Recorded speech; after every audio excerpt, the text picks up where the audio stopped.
we have saved the best for last. Well, I don't know about that. And we have bring together all the themes of the entire consultation. Andrew M. Davis, on a paper entitled Possibility, Value and Mind, the Entangled Parts of Keith Ward's Philosophical Theology. All right. Well, you have 5 minutes, sir. Okay. Thank you for that. Well, as you said, I do think the paper does function as a nice culminating paper because it integrates a lot of dimensions that have come up over the last sort of day and a half. So I will begin by saying that my purpose in the paper was not necessarily to find areas to critique in a robust way, but it's more demonstrative. I wanted to demonstrate, at least in part, to subsequent readers, I assume you're going to be having subsequent readers, how Keith has arrived at a certain form of idealism through at least what I've called an ontological wrestle with possibility, value, and mind. And Keith calls this the abyss of possibility. And I like that. He's sort of been wading into this abyss, swimming in this abyss for a long time, and the abyss is metaphysical. And it's not just an abyss of possibility, but of value and of mind. So I don't want to repeat too extensively some of the elements of possibility. I'll maybe just mention them. But I do want to get into the elements of value and then some implications for the God-world relationship. So one is the question of the ontological status of possibility. So Keith has argued throughout the years that we must, in some sense, affirm a Platonic-like array of infinite possibilities. Platonic-like, not necessarily Platonic, so he wants to qualify and maybe distance himself from certain Platonic renderings of possibility. There's also the stubborn sense that possibilities seem wedded to necessary values. They become having a certain value character with them. And so he problematizes this domain of ideality, if you want. So in the one sense, as he put it a few moments back, in what sense do possibilities exist? That would be one question, the ontological existence of possibilities. They seem to be real, but they're not actual in the sense that we are actual. But nevertheless, they're not nothing. And then there's the related question of why it is that any possibility should be actualized at all. So two big questions. And to begin to approach a solution, he takes a Platonic Augustinian model. So Platonic in the sense that the infinite array of possibilities are affirmed, and Augustinian in the sense that they should be, at least arguably, integrated into an actuality. What would be a mind on his model. And so he affirms then the ancient saying, as he's put it, that actuality takes precedence over potentiality. Of course, not everyone affirms that, so that's an element of contention maybe we can get into a little bit. Now, if a divine mind is the ground of possibilities, Oord has argued that you've basically arrived at logically what a necessary being would be. It'd be that being without which nothing at all is possible. And that seems to make sense logically. But he's also pushed even further and said it still makes sense to ask, arguably, why it is such a mind and its contents exist. So what reasons or explains this mind? And as I understand it, that's a question about the nature of divine necessity. And here Oord would turn from logical to axiological considerations. And he raises a fundamental question. Is not the intrinsic value or goodness of something a reason or explanation for its existence? And if it works for the world, does it also work for God? And he's made a wonderful statement, even here in our midst, that this is a question-stopping answer to the question of why. Maybe it's a conference-stopping answer, too, since I'm the last sort of paper here. So, but I think that might be an element we'll focus on. It's been mentioned, but how it is that value can be explanatory. I've engaged that idea in discussion with John Leslie and Whitehead in my recent work, but I think it's a compelling response. So it's a form of divine axiological necessity. One element that I think has been somewhat vague in Oord has been the question about, when thinking about divine necessity, the relationship between value and mind, and equally the relationship between possibility and actuality in God. I've at least tried to say that using the language of mutual immanence, which is a Whiteheadian category of relation, that there's something about the mutual immanence of these categories in God that's essential to divine necessity. Complicated point. Maybe we'll hear your response to that one, Keith. Let me just conclude then with some of the implications for the God-world relationship. So one would be that if a mind exists because of its value, this means that this mind is necessarily limited. We've covered that a little bit.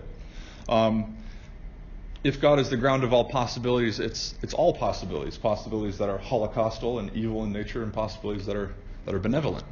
But saying God is limited or lives through value means necessarily that God will not pursue evil possibilities for actualization.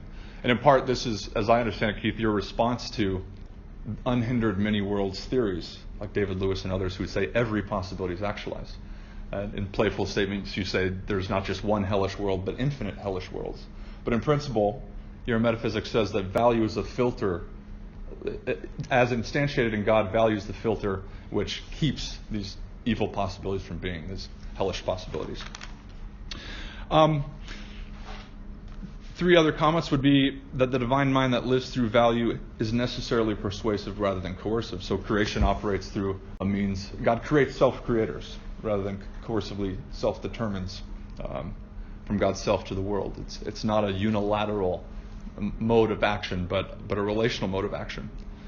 And finally, that from the Christian context, if God is conceived as love, as the supreme value, this does connect to the philosophical context in the sense that creation proceeds necessarily from God. Goodness is self-diffusive. The language of love might say it's self-expressive. But God necessarily creates a world. And that, I think, has been points of contention throughout the years, but I think perhaps later in life, Oord, Keith, you've come to affirm that more strongly. And let me actually throw one last piece in, would be that God and the world require each other. And so I've also used the language of mutual immanence for this in the sense that they require each other to be more authentically themselves. That God offers the world something and the world offers God something. And that relationship that they have, potentially in a primordial way, is itself an exemplification of the value of love and relationship. So I wonder, rather than jumping into possibilities, maybe we can, since we've done that a little bit, maybe we can focus on axiological explanation, whether that's coherent, and what that might mean when applied not just to the world, but also to necessary divine existence. So thank you. Could you just repeat that last sentence again? We should focus on... Maybe the question of axiological explanation for the world and for God. It might be a way to jump in. Okay. Well, thank you for that, Andrew. I will reveal to you, in case you haven't noticed, my biggest problem, my biggest point, really. I have said there is a world of possibilities and there is a principle of selection from that, and what a mind would do is to choose the valuable possibilities. And my problem is, well, this is a pretty mixed world with lots of evil and suffering in it, so the problem of evil is a major problem for me. And as I've said, I think it's bigger than for the classical view, which simply says it's necessarily what it is, and that's the end of that. Well, maybe I could just say that, but even for a temporal God, some things are just necessarily what they are. But I think you need some explanation of that necessity. In other words, I think it's too simple to say, I think I'm too simple in saying God creates for the sake of value, because the world is not valuable enough for that. I mean, it may be in the future, and it is for some of us now. I'm happy with my life, but for millions of people, it's not of value. And that's a major problem. How do you deal with that? And I'm not entirely happy with the free will defense as such. I think it has some force, but it seems to me that the suffering and chaos of the world exists before there was any free will, so that the great extinction events of our planet, before there were any thinking beings, were of course harmful to all the living beings that lived there. So there was probably suffering, there was certainly death. So that's a problem. So I don't think free will covers that. Most people, I bet this. John Hick always used to say he couldn't come up with an explanation for animal suffering, for example, because animals existed before humans, so it couldn't have been humans caused it. Some people say it was the angelic fall. I know people who hold this, that the angels fell. But evolutionary theory seems to work on the principle that natural selection is that you have mutations which are selected by a rather ruthless process, or as I think it was Tennyson, was it not, to put it, nature is red in tooth and claw. So that's my major problem. Right? It's not a new problem, but we haven't mentioned it actually in these 2 days. So I just think it's too easy for me to say God chooses value. I do think, as you probably know, that it doesn't follow that God chooses the best possible world. And I think that because I agree with Aquinas, in fact, that there's no such thing. There's no most handsome person in the world. Things are good in different ways, and there's no one best possible world. So I'm not committed to that. But I ought to be committed to saying this is a really good world. In fact, Genesis 1 says that creation is good, and I've got my doubts. I think there are lots of good things in it, I'm sure, and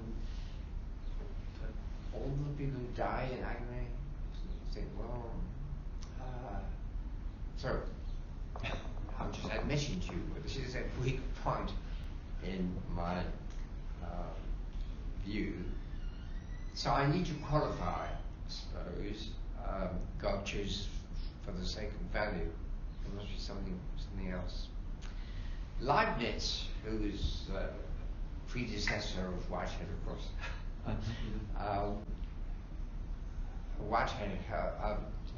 Leibniz held that possibilities press into existence of their own, I don't know what, effulgerations, he called them, so that all possibilities come about. And that's what some quantum physicists say, but that gets you into the problem, well, the bad ones must come about as well. That's not good. So I haven't got an answer to this. I'm confessing to you, I think it's a bit more complicated. I'm tempted, just a temptation, to adopt a principle of plenitude. So let me say a word about that. The principle of plenitude, it's mostly very well put out in a book called The Golden Chain, or The Great Chain of Being. Do you know what I'm talking about? Lovejoy. Lovejoy, The Great Chain of Being. And well, he's against it. He thinks it's a bad idea, but because it would involve every possible thing existing. I think it goes back at him to Plotinus, basically. So you have the one which emanates necessarily from itself every degree of goodness, down to the very last degree of goodness. And that's plenitude. So every possible sort of good exists, even the goods which involve a lot of suffering, presumably as long as there's more good than suffering. I don't know how much more. But so that's the great chain of being. And Lovejoy criticizes that on the ground that it would allow too much evil in the world, really, if you had every possibility of good. On the other hand, I am attracted to that thought because it explained why there was evil in the world, if it were true that every form of goodness, and I'm really asking whether this formula makes sense, if every form of goodness which was overwhelmingly greater than the evil that existed was actualized. And that you'd have to perhaps associate with this a principle of interrelatedness. It's a nice quantum version of entanglement. The version of entanglement, if generalized into a metaphysical view, is that everything is entangled with everything else. You know, the quantum version of this is if two fundamental particles exchange, say, spin or exchange of property, they will remain connected however far apart in the universe they get. So even the change of spin in a particle 20 light years away from a particle which had once encountered that particle in this room will produce a corresponding change in this particle. That's entanglement. Apparently, it's true. But, and of course, the implication of that is at the Big Bang, when everything was infinite mass and energy, and everything was entangled because there was only one thing, everything was entangled. So quantum theory taken together with the Big Bang, everything in the universe affects everything else in the universe. Okay, so could you use a principle of entanglement to say that, things in the universe are so entangled that if you have harmful events like nuclear fusion, which produces carbon, that's obviously harmful if there are any living beings in the vicinity. Actually, I live next to the nuclear fusion plant in Oxford. So I'm worried about that. We have, incidentally, in Culham, which is just next to where I live, nuclear fusion has been produced. And Bill Gates has given them a few £1 million to produce some more. Because unfortunately, when it was produced, it cost a few £1 million, and it really wasn't worth it. They tried to put it on the national grid, and it was just too expensive. Anyway, but the point there is that the processes of nature are largely destructive. Out of destruction comes creation. So out of fusion comes carbon atoms, which will in turn produce life. But then the great extinction events when various forms of life, including most notably the dinosaurs, were just extinguished. They produced us, they enabled us to exist, so you can say good has come out of that. But it's just a tough process, really, and there must be something to explain that other than saying, well, I'm doing the best I can, by God. Or maybe you take one version of a Whiteheadian view that actually there are always, and Plato believed this, there are always elements of chaos which mind will try to shape towards beauty and order. Is that what Whitehead thinks? I think that's what Whitehead thinks.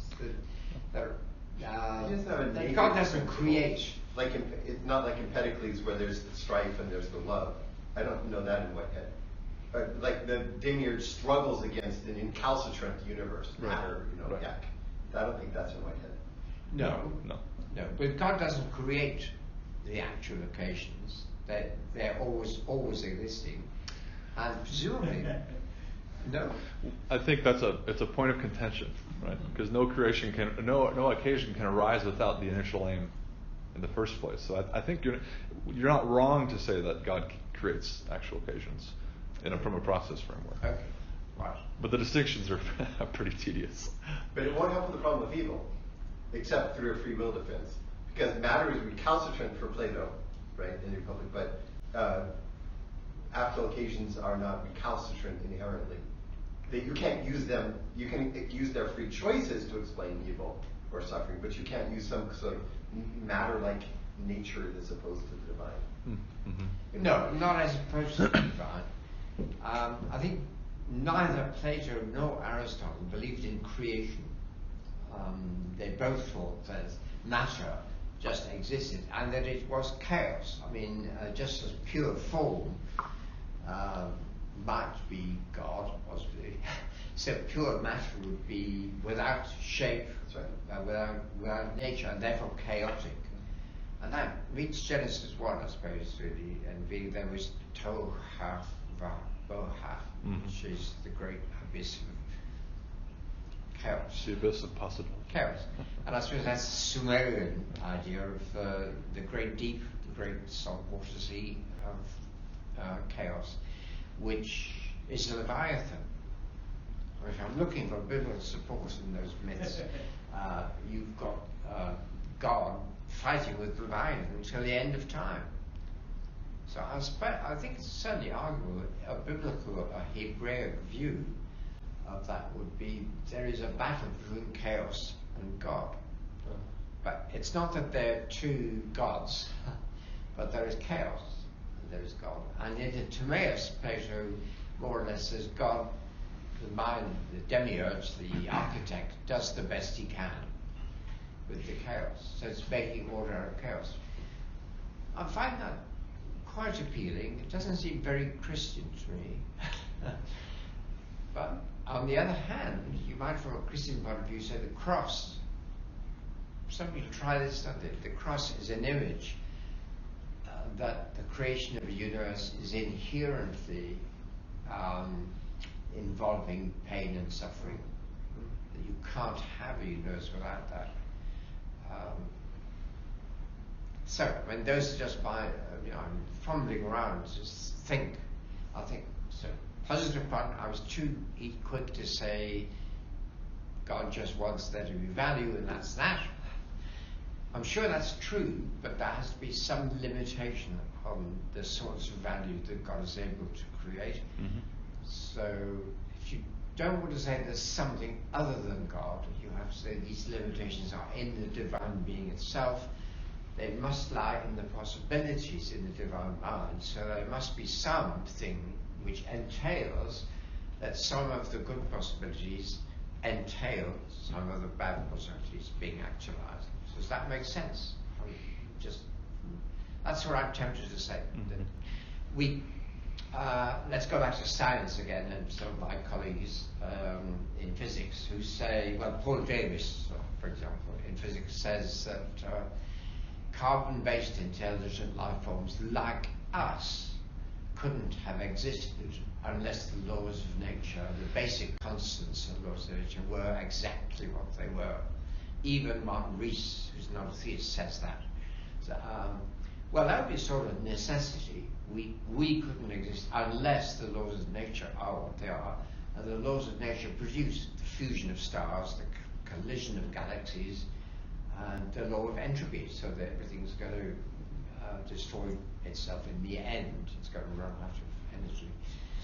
Is that a possibility? You may say, got some scientific credibility. You couldn't have it. God could create a universe, perhaps has created a universe, which is an angelic world without evil. But God's created this universe. You see, I'm taking for granted that evolution is true in its cosmic sense. And I'm taking it for granted that evolution necessarily involves a lot of destruction and competition.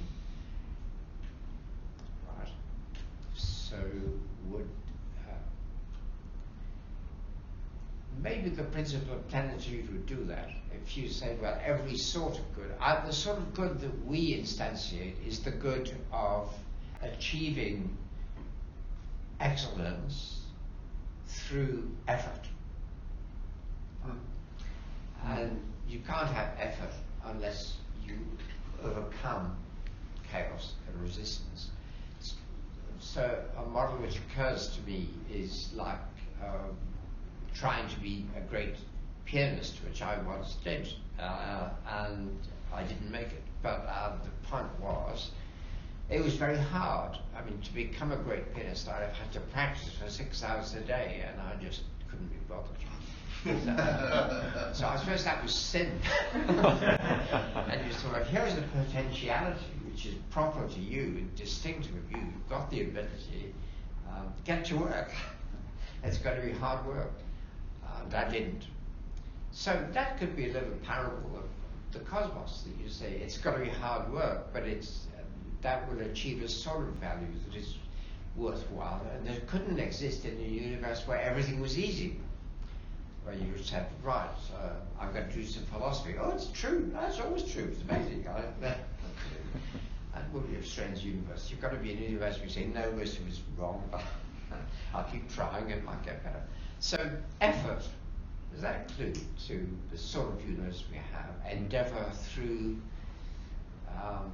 excellence achieved through effort. But virtue would be the word for that. You can't be virtuous in a world where it's not possible to be vicious. Mm-hmm. It's a sort of free will defense, but it's a bit wider than free will. It's about the conditions of being the sort of being you are. I mean, free will is involved in it, but you have potentialities in you which necessarily require effort, and if that effort isn't present, then those excellences will not be achieved. Does that make sense?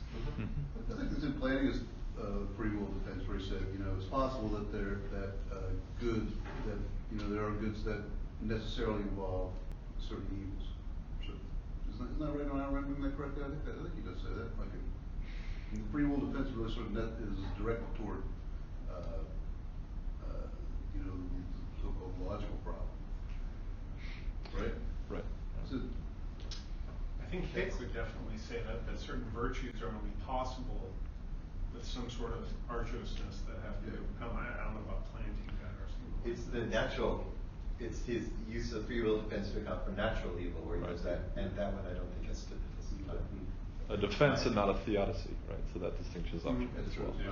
And you get the natural evil in this way by, if you said virtue is only obtained through striving against difficulty, there have to be an open, even before any intelligent beings existed, there have to be an openness in the laws of nature to allow there to be creative activity later on. Yeah.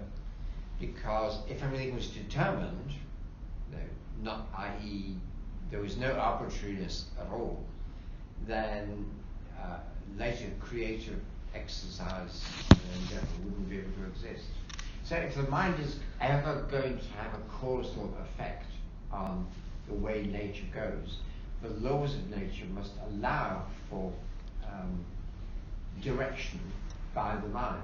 Right. That's what Chris Southgate has worked out. It goes back to that Vatican Observatory volume on the problem of evil, and then Steve Knapp and I argued similarly. So right back to the fundamental laws, there has to be this openness to the action of mind, whether always present, as with Whitehead, or emergent, as with us. And you find this every level of the physics. So inertia, right? You have to overcome inertia for a particle to move. Stu Kaufman talks about work cycles in a cell. So all life has to carry out these work cycles, which is another form of resistance, all the way through to having an idea or a resolve or a moral goal and having to achieve that through effort in the world. All of them open to the role of mind, but all of them involve some resistance. Maybe that would be the modern analog to the two methods. That would be very relevant to the doctrine of original sin. I mean, you have to say then that actually it's not a sin so much as a necessary element of the evolution of the human race. And it predates any human choice.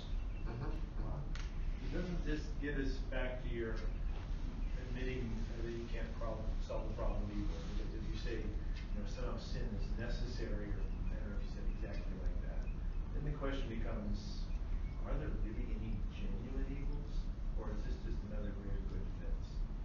That is it the case that God had to have these bad things in place, or potential for bad, in order for creatures like humans to emerge, which means that did it really make the world worse than it might have been? So I think the question of whether or not evils are genuine or just instrumental becomes key. Yes. That's true. I mean, I wouldn't have any trouble with that, I don't think, if there weren't so many horrible things in the world. Yeah, that's why I think they're real genuine evils. Yeah. I know that one of my successors in Oxford was Mary McCord Adams, and she wrote a book on horrendous evils. Could there be evils which were such that nothing could redeem them, or no good come out of them? She thought yes, there could.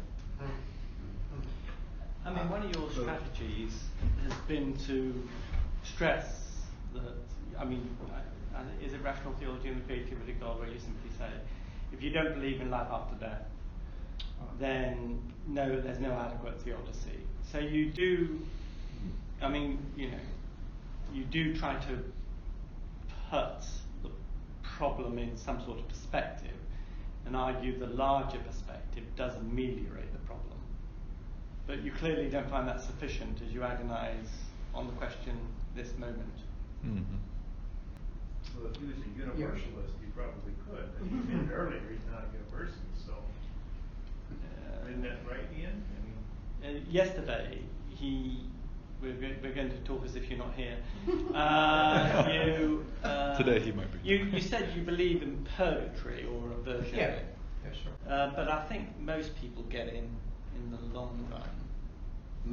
Most people get embraced by the love of God in the long run. Don't you think? Oh yeah. Yeah. So it's a universalism. It just takes A delayed universalism. Delayed universalism. When all the friends leave, then. Yes. And then you think, oh, I'm about to go. Partly that goes back to Curtis's question: can God's will be frustrated? Hmm. And I know in discussions about hell, people say, well, what's that book by the Orthodox American, All Will Be Well? David Bentley Hart. David Bentley Hart. He's a universalist in the sense that everybody will achieve beatitude, the beatific vision, because he says God's will cannot be frustrated. But it seemed to me when I read that it's obvious that God's will is frustrated every day. Anyway, so that doesn't seem to be right. But you have to question: can God's will be totally, ultimately frustrated? And that's a different question.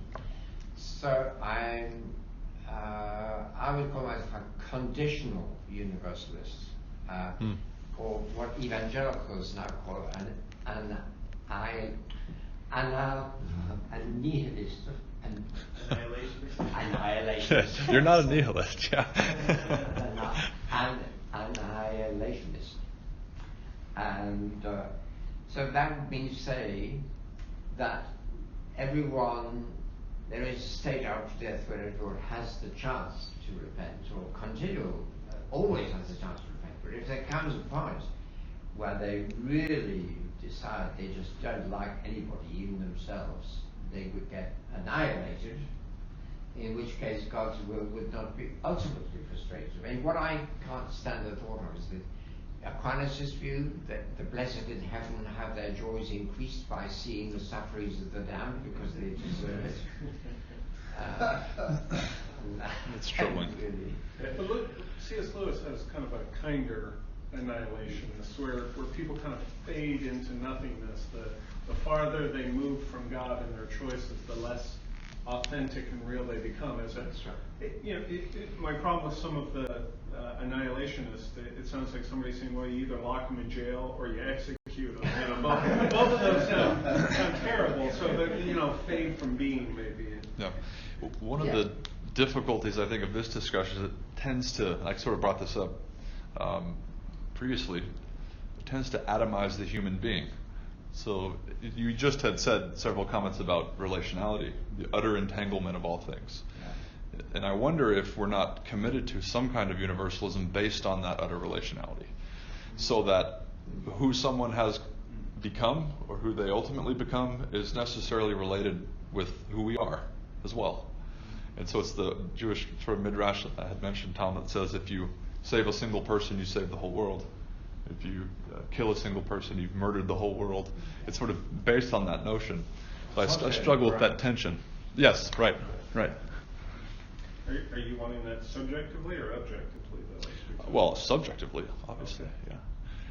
In the process world, the debate is between objective or subjective immortality. Are you just a memory in the life of God, or do you continue on in a subjective state? And we bickered and argue about it. But I see no good reason to deny subjective immortality, especially values at play. Right? And John Leslie has actually made an interesting argument for immortality based on, again, the preservation of value beyond just this space-time. Of course, he also says there has to be infinite divine minds and not just one, so that might be a stretch. So, Yeah. a challenge. Anyway, a lot of people feel that wouldn't help because the question of you're suffering now, but you'll be happy later. People don't like, a lot of people really don't like the thought. They don't think that justifies it all. It's difficult. I mean, you know, the key case is the brothers Karamazov for if the death of a little child occurs, I hand back my ticket.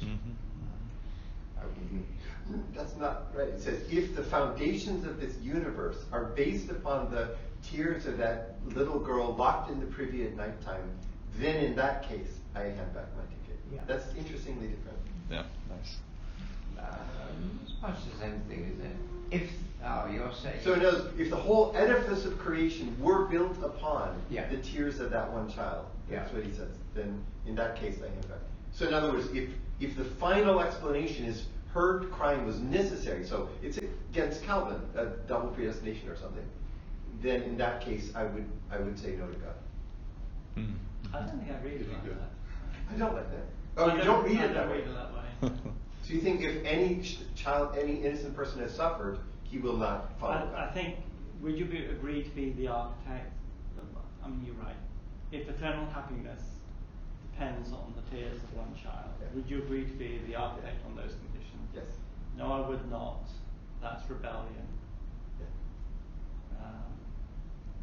Well, I do treat it as the text for protest atheism. Yeah. You know, so I don't stress the conditional in the way you've just done. But I just think it's a subtle but maybe important difference. Is there unjustified suffering, or is God's construction of the whole edifice built upon the necessity that some innocent will suffer? I mean, philosophically, they're interestingly different. No, I agree. No, that's true. I've always thought that maybe if that suffering child did have beatific life, would that child say it would have been better had I never been born? And I suppose that's difficult to decide, isn't it? Yeah. That's basically that's what I'll call like Marilyn Adams' response to Horn of the Sibyl is basically like that, like all those who suffer in the present, if they experience this beatific, like blissful life in the afterlife, they will have all of them will have wish to live, like affirming, like despite this. That's got to be the answer, isn't it? That's the only thing that would justify it. If they themselves would say, even though that happened, well, you know, most of us have had medical things happen to us that were very unpleasant, but they wouldn't make us say, I'm sorry, I'm alive. So maybe like that. And, okay, so I think I would go out on a limb and say, without the possibility of eternal life for everyone, I couldn't justify my hypothesis that there is a mind which creates the universe for the sake of value. Is this where your philosophy is trying to do a bit too much work, though? You know, because this is where, you know, and the incarnation and the atonement and the death of Jesus. You know, if you have a high Christology, in some sense, Christ is identical with God, and God, at the very least, is involved in suffering, has knowledge of what it involves to suffer, and takes responsibility for suffering and identifies with suffering. You know, so whenever I meet a Muslim and they say why, I always say my reason is I give for not being Muslim is because I think theodicy needs the incarnation and the death of Jesus on the cross. But you don't go that way at all. You're trying to think of a straightforward theistic rather than particularly Christian response. Is that fair? Well, no, because I know my Hindu friends find the suffering of God very hard to comprehend. They can't really see why we believe that. And so I think there's a specifically Christian insight that God suffers. How God suffers is another question, but I think it would be, to say that God suffers is to implicate God. As you were saying, you implicate God in the laws of the universe, really, and if they produce suffering, God shares in that. So I think it's Christian, but it's also theistic. You could possibly believe in a suffering God without an incarnation, because God could just share in human suffering without taking a particular human form. Right? Yeah. I think God does. I mean, I think I do not hold the view that only in Jesus did God feel what it was to suffer as a human being. I think God must know what it is to suffer as a human being, even without the incarnation. Which makes, we haven't talked about incarnation, but it makes the incarnation slightly more difficult for me, because why does God bother? If God suffers anyway with every human suffering, and knew experientially what it was like for humans to live as humans, and could, in any case, bring them to share in his eternal bliss, and I believe all those things, the incarnation is not necessary to any of that. Now, as a matter of fact, Thomas Aquinas agrees with this. When he asked the question, he asked every question you could think of, and when he asked the question, was the incarnation necessary, he said no, but it was fitting. Because the incarnation would then show what it was for God to share human suffering in a particular case. But that would be a particular case which showed what God was like universally. Okay, so the virtue of the incarnation would then be showing to people what the nature of God was. But the nature of God is not limited to sharing in human experiences in that one person. For a start, in that one person, Jesus did not have every human experience. He wasn't a woman. He wasn't a man. I mean, there are lots of things Jesus didn't share. So that wouldn't be enough. Right. Can I ask a question about that? We often say, well, that incarnation was instructional, pedagogical for humanity to see what God fully incarnate, a human being living fully in fusion with God would be. Could it be instructional for God? If God doesn't know future possible until it occurs, God wouldn't actually know what it looks like for a human being to be perfectly actualizing the divine will until the incarnation. So a double pedagogy. And this in turn could be what the world offers God, right? So it's the sense of not just God offering the world, but a mutual incarnation. Nice. Yeah, that's a good point. Yeah, I think there's something in that the life of Jesus, if it was indeed suffused with the knowledge and love of God, would show something about what it was to be a full human being. Yeah. That both humans and God would learn for the first time through that future possible when it occurred. I'm not sure about God learning for the first time. I think the distinction that would have to be made, sort of relevant to the paper, I guess, is God knowing something as merely possible, and God experience or knowing something as actual. Those are different, and that, at least how I've wanted to say, that God meets the world in every moment with a provision of possibility, but is the world's actualizing capacity that God doesn't have. In some sense, the world offers God the actualization of divine value, which was merely beforehand just a possibility that is known, but not Unless actualized. we include this idea of emergent possibilities, and then Jesus' perfect response to the Spirit, moment by moment, could emerge. Cool. Make something new in terms of possibilities. Very cool. We're coming all the way around now. That's good. If Keith is serious about taking these emergent possibilities on board, then Tom's point would be a powerful statement of the effects of the Incarnation. That's possible. So it's all possible. I mean, I'm sorry, just for a second, the emergent possibilities is, for lack of a better sense of saying it, are we saying God in a sense is saying, I never saw that coming?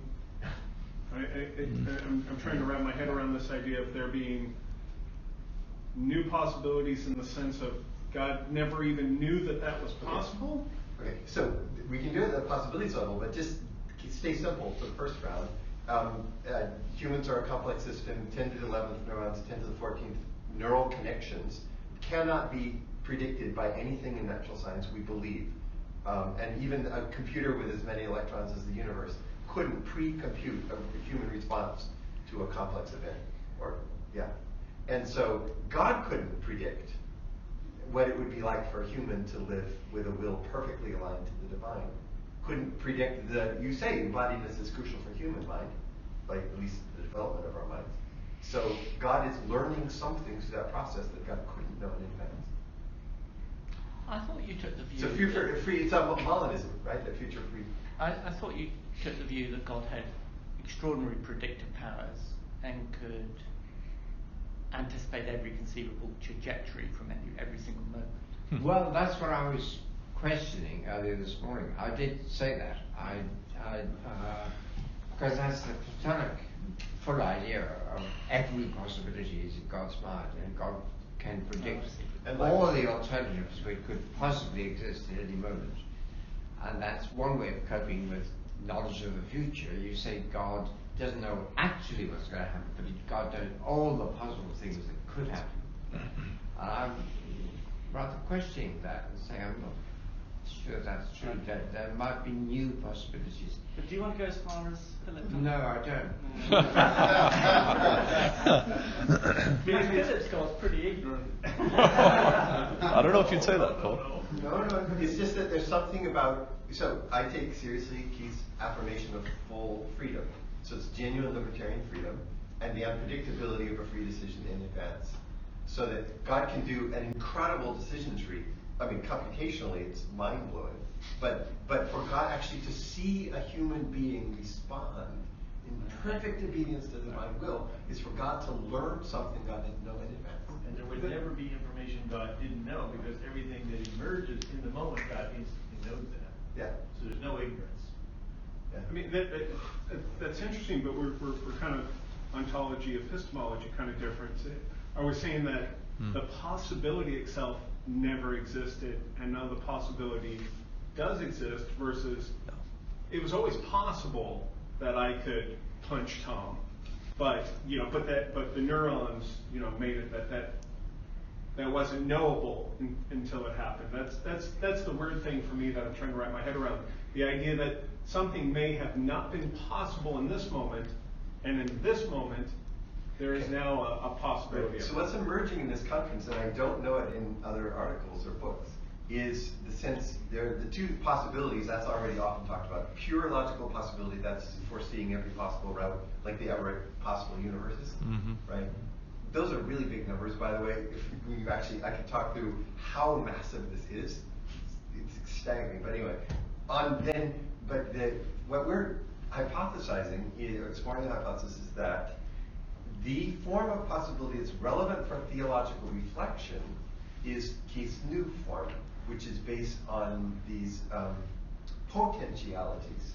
And what is really potential can change over time, or does change over time. And what the theologian needs to struggle with are these emergent potentialities, or emergent possibilities. And that is the only standpoint from which my hypothesis makes sense. But he doesn't have to give up Plato either. Yeah, I think that's, I see that. Hybrid. He can have both hands. Yeah. And he has put that in print. The uneasiness with saying there's a fully set array of possibilities. Who put them in print? You did. I mean, it does sound interesting to say there's a possibility of new possibilities. Well, so that's the tension I pointed to. Yeah, okay. Yeah, say more about it. Well, just that new possibilities can be created or can emerge means that there is a possibility for them to emerge. So you're still in the domain of possibility, and I think it's hard to say that fully new, unanticipated possibilities can emerge. That's why I used the language of detail last time. Like maybe they forge into more, they come into being in God's mind in a more detailed form prior to which God had not known precisely that way. Okay. I can think. If you take seriously the dipolar nature of your understanding of God, which we haven't talked about as much, but it's actually a really crucial, and I've seen that in your work because of the Hindu study for a long, long time. So then we say the sort of eternal, the metaphysical ultimate side, that's where pure possibility, logical possibility resides. But the personal idealism, that's this side of the dipolar, right? This pole. And for that, pure logical possibility is not the right category. The right category is potentiality, or what Stu Kaufman-Bunin says, the adjacent possible, the reachable possible. And for the incarnation has to be thought from the personal side of God, not from just these abstract. I mean, your work is so interesting. But both belong would be the. But Andrew takes us as far as you can go into these pure logical features that have been part of the one pole of our conception of the divine. But you also always bring us back, like Keith, to what's relevant to understanding a personal idealism. And for that, pure logical possibility isn't enough. These potentialities, what is for each of us in our lives today and 10 years from now, those are what really matter about us, not the pure logical possibilities of us. For all personal idealists, potentialities are crucial, thus also for the incarnation. Good point. That's true. But the thing about the incarnation is that it was God who brought it about. It's not that some human being happened to be an incarnation of God as by his own efforts, as well. But the incarnation is thought of as God initiating a unique association with a particular human life. Right. So it's God doing this. So the possibility of that that's one of God's potentialities. But surely Jesus was learning through the 33 years. Was God learning nothing through the 33 years?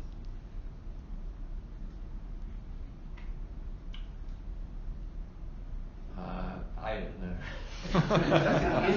That's a good place to stop. I don't know. Nice way. Indeed, we've gone 50 minutes on the paper, so thank you very much. I mean, the quality of the discussion has been outstanding, and I do just want to make sure that we do just pause and recognise that the lion's share of the responses to the papers has fallen to Keith, and they've been really rich. So we will only clap one person in this session, and that's Keith.